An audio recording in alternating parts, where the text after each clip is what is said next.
लेकिन इसमें सबसे बड़ा रोल अगर कहा जाए किसी भी स्टेट में, अगर इन्वेस्टमेंट आता है तब भी, पॉलिटिकली किसी पार्टी को बेनिफिट होता है तब भी, उसमें लॉ एंड ऑर्डर का बड़ा इंपॉर्टेंट रोल माना जाता है। और मेरे साथ फॉर्मर डीजीपी भी हैं उत्तर प्रदेश के, ओपी सिंह।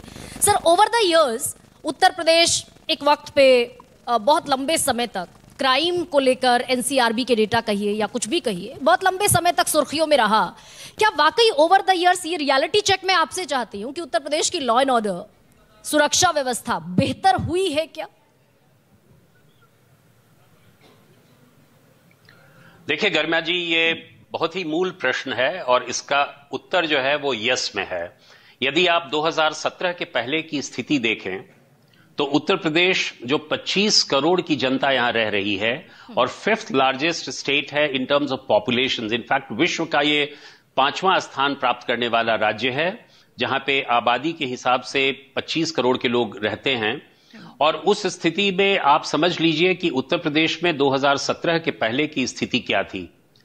मुजफ्फरनगर में रॉयट्स हुए, murders, dacoities, rape, kidnapping for ransom, इस तरह की घटनाएं होती थी।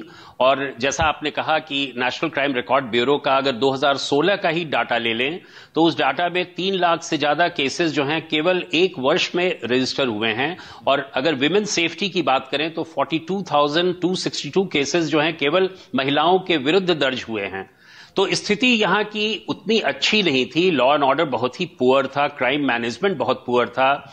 और यही कारण है कि जब 2017 में यहां की नई सरकार आई और उस सरकार की जो सरकार के मुखिया हैं जिनके बारे में अभी हम बात कर रहे हैं, योगी आदित्यनाथ जी के बारे में, यदि मैं उनको एक दो शब्दों में कहूं कि किस प्रकार का एडमिनिस्ट्रेशन, किस प्रकार का प्रशासन उन्होंने दिया, तो वो एक इंगेज्ड लीडरशिप की बात करते हैं। इंगेज्ड लीडरशिप होता है जो 360 डिग्रीज स्ट्रैटेजी में डील करता है, केवल कानून व्यवस्था पर नहीं, केवल अपराध पर नहीं, विकास पर भी, सभी तरह का ऑलराउंड डेवलपमेंट। लेकिन और सर, ये बहुत बार बहुत बार विमेन सिक्योरिटी की आप बात कर रहे हैं और आप सुधरते हुए आंकड़ों की और डेटा की भी बात कर रहे हैं, लेकिन बहुत बार सवाल भी उठते हैं। एनसीआरबी के ही डेटा की अगर मैं बात करूं तो 2023 में जो डेटा पब्लिश हुआ उसमें एससी एसटी के खिलाफ अट्रॉसिटी 13% बढ़ी।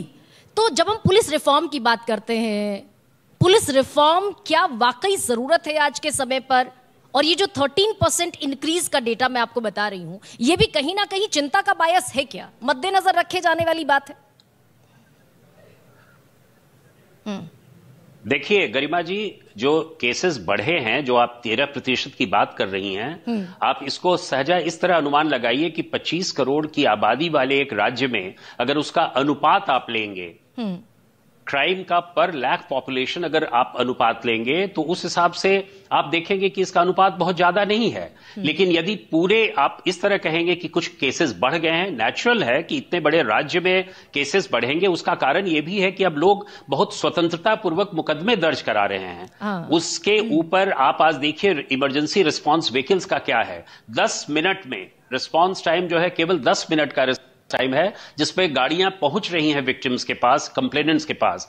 जाहिर है कि यहां की जनता जो है वो अपने आप को बहुत ही गौरवान्वित और भयाक्रांत नहीं होकर काम कर रही है। उनके पास फियर नहीं है, फियरलेस होकर वो केसेस रजिस्टर कर रहे हैं। और यही कारण है कि रजिस्टर होंगे तो नेचुरली बढ़ेंगे, केसेस बढ़ेंगे। और ये हम इसको बहुत ही प्रोग्रेसिव वे में ले रहे हैं। तो सर, जिस यूपी मॉडल की आप बात कर रहे हैं कि तो इस बात का भी वो द्योतक है, नियत है, इंटेंशन है और एडमिनिस्ट्रेटिवली बड़े सुदृढ़ तरीके से काम हो रहा है, तो क्या ये मॉडल, जब हम लॉ एंड ऑर्डर की बात करते हैं, सुरक्षा की, विमेन सिक्योरिटी है, चाइल्ड सिक्योरिटी है, बाकी सारी चीजों पर जब हम बात करते हैं, तो ये मॉडल पूरे देश में एप्लीकेबल है क्या?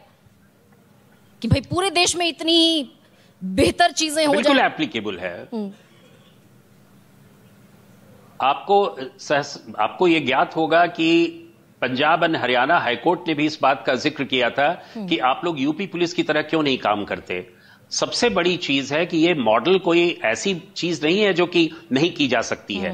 जो मैंने कहा कि इंगेज लीडरशिप की बात मैंने किया, जिसमें क्लियर विजन है, क्लियर डायरेक्शन है, क्लियर कमिटमेंट है, और यही मुख्यमंत्री का ध्येय है। उन्होंने बहुत ही प्रोएक्टिवली क्राइम मैनेजमेंट पे काम किया है, उन्हें बहुत ही प्रोएक्टिवली उन्होंने लॉ एंड ऑर्डर पे काम किया है, ग्रीवेंसेस रिड्यूसल सिस्टम पे काम किया है, विमेन सेफ्टी पे किया है, और इमरजेंसी रिस्पांस मैकेनिज्म पे किया है। ये 5-6 चीजें ऐसी फील्ड्स हैं जो किसी भी जनता को राहत देने वाली हैं। 5 पॉइंट्स आप बता रहे हैं इंडस्ट्री और पुलिस का जो इंटरफेस होता है। हाँ।